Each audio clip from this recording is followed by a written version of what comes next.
Hello guys, so welcome to my vlog. So karon guys is magluto ko og patatin request ako ang husband kay Thanksgiving there sa Amerika. So first time ako din nagluto patatin guys. So mao ning mga recipe na ko diri. So maron ako mga sangkap diri guys, fried pineapple, black pepper, carrots, patata, bay leaves, then mora.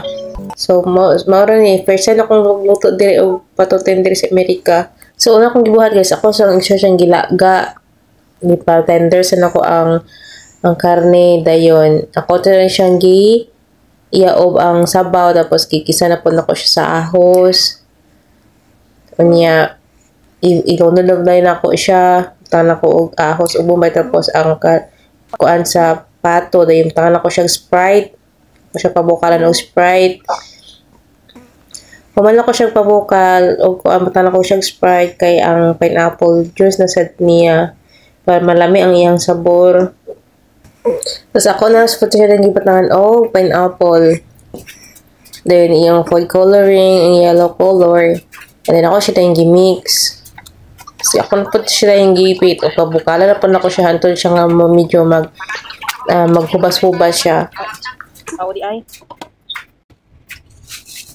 Nagtanga ko siya asin, timpla din ng chicken or cube ra kong ibutang kaya magic sarap.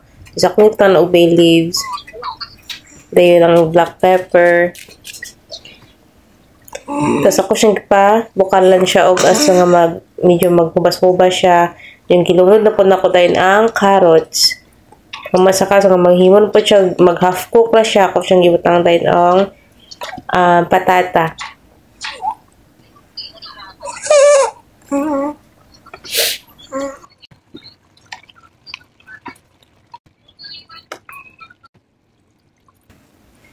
Ayan, gibatangan po na ko na siya o ketchup, iya ka tomato ketchup, pero pwede yun siya, butan o banana ketchup o kuan.